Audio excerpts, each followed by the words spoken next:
City India news Telugu. దాడులు, హత్యాకాండాలు జరుగుతూ ఉన్నాయి. మరి ఏదైతే తెలంగాణ ఉద్యమంలో కీలక పాత్ర వహించి ప్రత్యక్షంగా పరోక్షంగా ఆనాడు ఉన్న ఆంధ్ర పాలకులు జై తెలంగాణ అంటే జైల్లో పెట్టే పరిస్థితిలో ఉన్న ఉద్యమకారులకు వెన్నంటి ఉండి కొన్ని సందర్భాల్లో జైల్లోకి వెళ్ళిన ఉద్యమకారులకు న్యాయవాదులే కేసులు వాదించడమే కాకుండా న్యాయవాదులకు షూరిటీ కూడా ఇచ్చి జైలు నుండి బయటికి తీసుకురావడం జరిగింది. ఉద్యమకారులకు వెన్నంటి ఉండి ధైర్యం చెప్పి ఉద్యమంలో కీలక పాత్ర వహించి అదేవిధంగా పార్లమెంటు ముట్టడిలో కూడా ప్రత్యక్షంగా పాల్గొని సకల జనుల సమ్మెలో కూడా పెద్ద ఎత్తున భాగస్వాములైనటువంటి న్యాయవాదులు ప్రత్యేక రాష్ట్రం వస్తే మా వృత్తి స్వేచ్ఛగా జరుపుకుంటామనే సంకల్పంతో ఉండి గత 10 సంవత్సరాల నుంచి కూడా ఒక 10ల సంఖ్యలో న్యాయవాదులని అకారణంగా హత్య చేయడం, అప్పటి నుంచి కూడా అన్ని బార్ అసోసియేషన్లు తెలంగాణలో అదేవిధంగా ఫెడరేషన్ ఆఫ్ బార్ అసోసియేషన్ ఇదంతా కూడా రక్షణ చట్టం కావాలని డిమాండ్ చేస్తూ ఉన్నాం. ముఖ్యంగా ఏదైతే భారతదేశ దృష్టిని ఆకర్షించినటువంటి సంఘటన మంతని దగ్గర వామన్ రావు దంపతుల హత్య యావత్ దేశాన్ని, న్యాయవాద లోకాన్ని కలిసివేసింది. నడి రోడ్డు మీద భార్యాభర్తలు ఇద్దరిని అందరు చూస్తుండగానే హత్య గావించడం జరిగింది.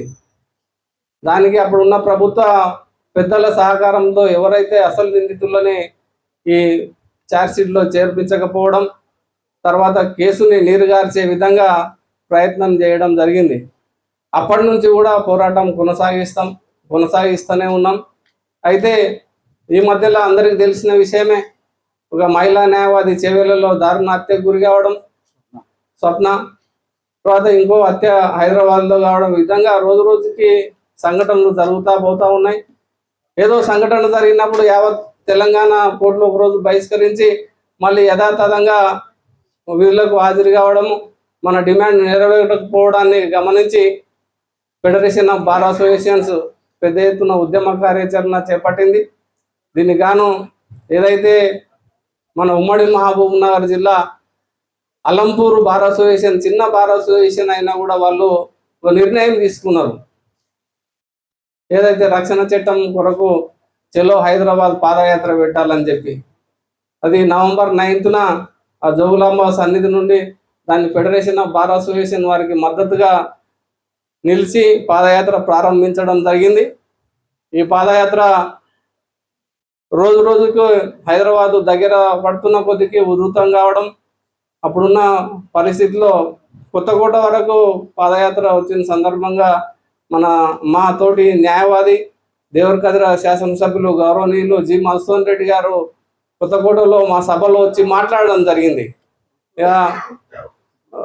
ఏదైతే మీ రక్షణ చట్టం కొరకు పాదయాత్ర స్టార్ట్ చేసినరో దాన్ని నేను ముఖ్యమంత్రి గారి దగ్గర మాట్లాడి సమస్య పరిష్కరిస్తామని చెప్పి ఆ రోజు ఒక మాట ఇవ్వడం జరిగింది. తర్వాత పాదయాత్ర మళ్ళీ కొత్తకోట నుంచి భూత్పూర్కు వచ్చిన 2 రోజుల తర్వాత భూత్పూర్ చౌరస్తాలో జరిగినటువంటి సభలో గౌరవ శాసనసభ్యులు మధుసూదన్ రెడ్డి గారు, అదేవిధంగా పాలమూరు మహబూబ్నగర్ శాసనసభ్యులు ఎన్ఎం శ్రీనివాస్ రెడ్డి గారు, అచ్చంపేట శాసనసభ్యులు డాక్టర్ వంశీకృష్ణ గారు, ఈ 3 ఎమ్మెల్యేలు వచ్చి మేము ముఖ్యమంత్రితో మాట్లాడతాం, దీన్ని డ్రాఫ్ట్ తయారైంది, మీరు ఇక్కడే మా మాట విని మీరు ఈ పాదయాత్రను విరమించాలని మమ్మల్ని విజ్ఞప్తి చేయడం, అన్ని బార్ అసోసియేషన్ రాష్ట్రంలో ఉన్న అన్ని బార్ అసోసియేషన్ ప్రెసిడెంట్ సెక్రటరీలతో ఆ రోజు మాట్లాడి ఏదైతే పాదయాత్ర జరుగుతున్న పాదయాత్రికులతో కూడా మాట్లాడిన తర్వాత ఆ రోజు పాదయాత్ర విరమించడం జరిగింది. కొన్ని కారణాల వల్ల స్థానిక సంస్థల ఎన్నికలు, మున్సిపల్ ఎన్నికలు రావడంలో రాష్ట్ర ప్రభుత్వం కూడా మా డిమాండ్ని కొద్దిగా పక్కన పెట్టడం జరిగింది. దానికి గాను ఒక నెల రోజుల క్రితం ఏదైతే మళ్ళీ రాష్ట్రం మొత్తంలో ఉండి అన్ని బార్ అసోసియేషన్లను సంప్రదించి మళ్ళీ పాదయాత్ర చేయాలనే సంకల్పంతో ఎక్కడైతే పాదయాత్ర తాత్కాలికంగా విరమింపజేసినాము. అక్కడి నుంచే భూత్పూర్ చౌరస్తా నుండి మళ్ళీ పెద్ద ఎత్తున చెలో సెక్రటరియట్ పాదయాత్ర ప్రారంభించడం జరిగింది. రోజు ఏదైతే ముగింపు రోజు ఫిబ్రవరి 27వ తారీఖు రోజు మేము గౌరవ ముఖ్యమంత్రి గారిని సెక్రటరియట్లో కలిసి మా కొరకు రాత్రి 11 గంటలకు టైం ఇచ్చి మా విన్నపాన్ని స్వీకరించి మాకు అసూరెన్స్ ఇచ్చారు. ఆ రోజు ఇది అసెంబ్లీలో ప్రవేశపెడతాం, బిల్లు తీసుకొస్తున్నామని చెప్పిన కారణంగా అంతటితో ముగించినాం. తర్వాత అందరికీ తెలిసిన విషయమే, గత వారము క్యాబినెట్ ఆమోదించింది. ఒక 3 days బ్యాకే మన అసెంబ్లీలో బిల్లు పాస్ అయింది. దీనికి గాను ఏదైతే ఈ ఉద్యమానికి సహకరించిన న్యాయవాదులు, పత్రికా మిత్రులు, అదేవిధంగా ముఖ్యంగా మన గౌరవ ముఖ్యమంత్రి యనమల రేవంత్ రెడ్డి గారికి ప్రత్యేక ధన్యవాదాలు తెలపాలనే సంకల్పంతో ఈరోజు ఈ సభ నిర్వహించడం జరుగుతూ ఉన్నది.